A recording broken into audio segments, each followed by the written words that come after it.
नमस्कार, का हाल बा भाई लोग। स्वागत बा देसीला चैनल पर, जौना पर हमनी के लिए आयल बानी ताजा ताजा भोजपुरी गॉसिप, मसाला और थोड़ा सा तड़का। आज हमनी के बात करब भोजपुरी सिनेमा के धक धक गर्ल नीलम गिरी के बारे में। ई लड़की जौन भोजपुरी इंडस्ट्री में आग लगावत बिया और लोग के दिल में धमाल मचावत बिया। लेकिन सवाल ई बा कि का नीलम गिरी सच में शादीशुदा बानी? का उनकर दिल में केहू खास बा? और निरहुआ के भाई परवेश लाल यादव के साथ उनकर कुछ चक्कर चलत बा का? चला गहराई में डूब के मारत बानी डुबकी और मसाला खोजत बानी। सबसे पहले बात कर ली नीलम गिरी के जलवा की। ई लड़की तो धमाल मचा देले बिया। समर सिंह के साथ नया गाना आइल और घंटा भर में लाखों लोग देख लेलस। इंस्टाग्राम पर रील जब डालेली तब वायरल हो जाला, लोग पागल हो जाला। हाल ही में उनकर एगो वीडियो वायरल भइल जौन में उस सिंदूर और मंगल सूत्र पहले रहली। ओकरा बाद तक चर्चा शुरू हो गई कि का चलत बा हो। अरे भाई, लोग के होश उड़ गई। का नीलम गिरी सच में शादी कर लेले बानी कि बस एक्टिंग के लिए सब ड्रामा बा? वो तो यूट्यूब पे सपना और दिल पे कैलेस हमला जैसन गाना में कमर मटकावत रहली और लोग कहे लागल कि ई लड़की भोजपुरी के नया क्वीन बिया। अब आवल जाओ असली मसाला पर। भोजपुरी इंडस्ट्री में गॉसिप के बाजार गरम बा कि नीलम गिरी और निरहुआ के भाई परवेश लाल यादव के बीच में कुछ तो गुल खिलत बा हो। हाल ही में एगो फोटो वायरल हो गई जेमे दोनों के एकदम करीब देखल गई। इंस्टाग्राम पे नीलम के एगो पोस्ट में परवेश के साथ फोटो देखल गई रहे, जेकरा बाद लोग कहे लागल कि दोस्ती से बढ़ के कुछ औरी बा। का सच बा कि खाली प्रोजेक्ट खातिर दोनों साथ आइल बड़न कि सच में दिल मिल गई बा हो?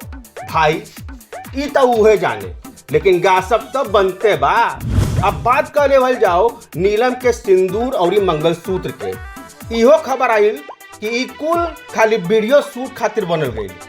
लेकिन भाई वो जब लाल साड़ी में सच के माथा पे सिंदूर लगा के निकले नी ना, लोग के दिमाग में सवाल घूम गई, ई पिया के हो?